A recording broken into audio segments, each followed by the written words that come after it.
Gaffer, we'll start with the injury to Josh Falkingham that forced him off last weekend. Has the extent of that injury become any more clear over the last few days? Yeah, it has, and unfortunately, he's having an operation tomorrow to try and rectify his injured lower limb. It was a blow for him, obviously for us and the changing room, because we think so much about faults and have done for a number of years.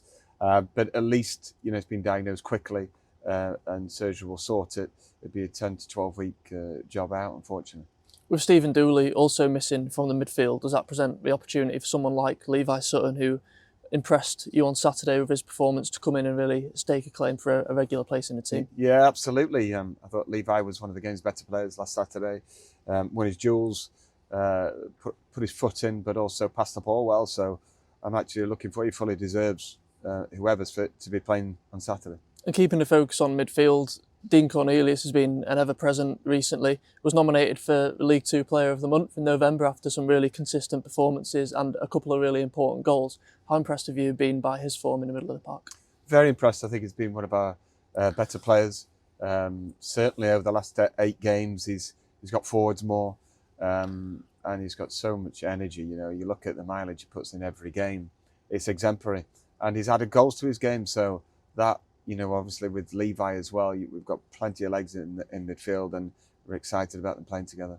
You spoke after Saturday about the importance of keeping positive on the back of a couple of defeats. Is that something you'd look to the more senior players in the squad, as well as the management team, to set those standards and keep the mood high within training during the week, and have they been able to do that?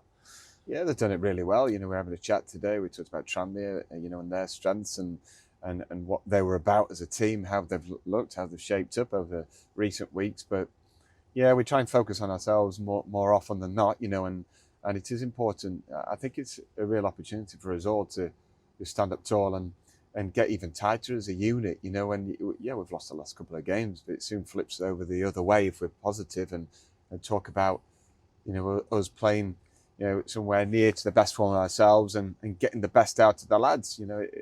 We can all play the victim, without him, but what we have got is a good group of lads, a good group of people, and I've got the best staff I've ever had, in my opinion. And we all had Christmas lunch at the ground together, didn't we, the other day, and the atmosphere was brilliant, and we've got to play on that. Tranmere suffered a similar fate to ourselves last weekend, falling behind early on and really struggled in the elements with them against them to get back into it. What do you feel like we need to do on Saturday to make sure we come away with the result that we want? Yeah, it was a tough Saturday for any professional footballer or any player at any level. Playing in 60 mile an hour gusts, it isn't good. It's not good as a spectacle. We came out on the wrong side of it against a huge team, but we've quickly put that to bed and concentrated on playing on a great pitch on Saturday. And I think it's just making sure the lads are in a good place and know their roles. Know that if we utilise their talents, our talents we've got available to us, then we can be very optimistic about Saturday's game and positive and plenty of the ball and want to use it wisely and make good decisions and not be too rushed about what we do. Although it was defeat last weekend, it felt like we came out bright. Not only at the start of the game, but also at the start of the second half, albeit a mistake led to the third goal shortly after. With it being an early kick-off on Saturday, sometimes the atmosphere could be a little more flat in these earlier games. Does that make it even more important that we do the same thing and start as fast as we can? Yeah, I think you want to start fast, but your head can't be ruined, and mine on the sideline can't be if you play your way into the game too. But we'll aim to start on the front foot, but we've got to be composed. We've got to think with real clarity. And the lads will have a familiarity about the opposition because we always do our homework on them, as you'd expect.